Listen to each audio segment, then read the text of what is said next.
افغانستان میں گزشتہ 8 برس سے امریکی فوج کی موجودگی اور دہشت گردی کے خلاف جنگ کے نتائج کے حوالے سے امریکہ کے کئی تھنک ٹینکس میں بحث جاری ہے۔ واشنگٹن کی امریکن یونیورسٹی کے کالج آف لاء کے پروفیسر اسٹیفن ولیڈک کا کہنا ہے کہ القاعدہ ایک چالاک دشمن ہے جس کے خلاف جنگ کے فوری نتائج حاصل کرنا امریکہ اور اس کے اتحادیوں کے لیے اتنا آسان نہیں۔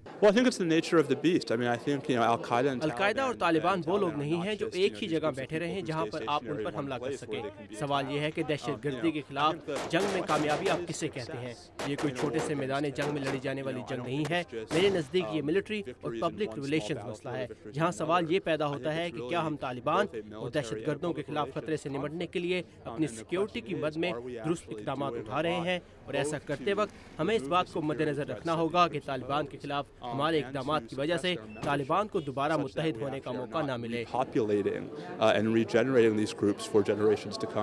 پروفیسر اسٹیفن کا کہنا ہے کہ کرسمس کے موقع پر امریکی طیارے کو بارودی مواد سے اڑانے کی کوشش کرنے کے بعد امریکہ کی جانب سے ہوائی اڈوں پر چیکنگ کا عمل سخت کرنا درست ہے۔ کرسمس کے موقع پر طیارے کو بارودی مواد سے اڑانے کے بعد امریکہ کی جانب سے ایئرپورٹس پر کیے گئے نئے سیکیورٹی اقدامات کا مقصد امریکہ کی جانب سے امریکی عوام کو یقین دلانا ہے کہ حکومت ان کے تحفظ کے لیے کام کر رہی ہے، اور کوئی بھی حکومت اسی طرح کرے گی۔ میرے خیال میں اس کے علاوہ بھی سیکیورٹی کے حالات بہتر بنانے کے لیے اقدامات اٹھائے جا رہے ہیں جن کے بارے میں فی الحال بتایا نہیں جا رہا، مگر یہ ملک میں سیکیورٹی کے اقدامات کو فول پروف بنانے کے لیے کیا جا رہا ہے۔ دوسری جانب حزب اختلاف کی جماعت ریپبلکن پارٹی کے سینیٹر مچ میکونل نے اوباما انتظامیہ کو طیارے کو بارودی مواد سے اڑانے والے ملزم فاروق عبدالمطلب کو فیڈرل کورٹس کے حوالے کرنے پر تنقید کا نشانہ بنایا۔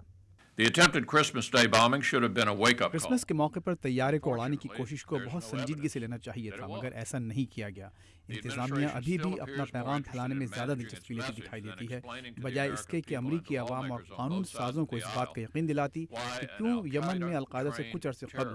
دہشت گردی کی تربیت حاصل کرنے اور امریکی طیارے کو اڑانے کی کوشش کرنے والے شخص کو محض 50 منٹ کے انٹرویو کے بعد ہی وکیل کے حوالے کر دیا گیا۔ افغانستان کی جنگ کے حوالے سے سینیٹر مچ میکونل اوباما انتظامیہ کی پالیسی سے اتفاق تو کرتے ہیں، مگر ان کا کہنا ہے کہ افغانستان سے فوجوں کی 2011 تک واپسی کا معاملہ توجہ طلب ہے اور اتنا آسان نہیں۔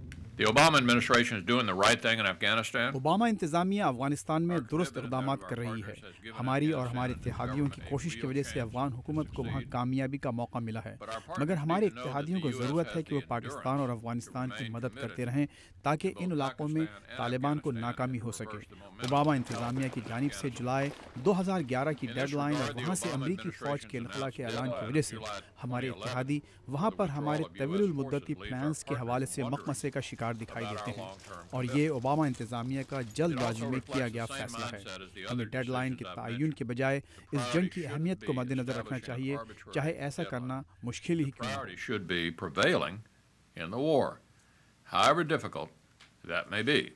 دہشت گردی کے خلاف جنگ کا معاملہ ہو یا ہوائی اڈوں پر اسکریننگ کا عمل، امریکی لیڈران اور دانشور اس بات پر متفق ہیں کہ القاعدہ سے لڑنے کے لیے اقدامات امریکی سلامتی کے لیے ضروری ہیں۔ واشنگٹن میں بعض ماہرین کے مطابق القاعدہ کے خاتمے اور دہشت گردی کے خلاف جنگ کے جلد نتائج حاصل نہیں کیے جا سکتے، بلکہ اس کے لیے اوباما انتظامیہ کو ٹھوس اقدامات کے ساتھ ساتھ طویل المدتی پلانز بنا کر ہی کامیابی حاصل کرنا ہوگی۔ مدیحہ انور، اردو VOA، واشنگٹن۔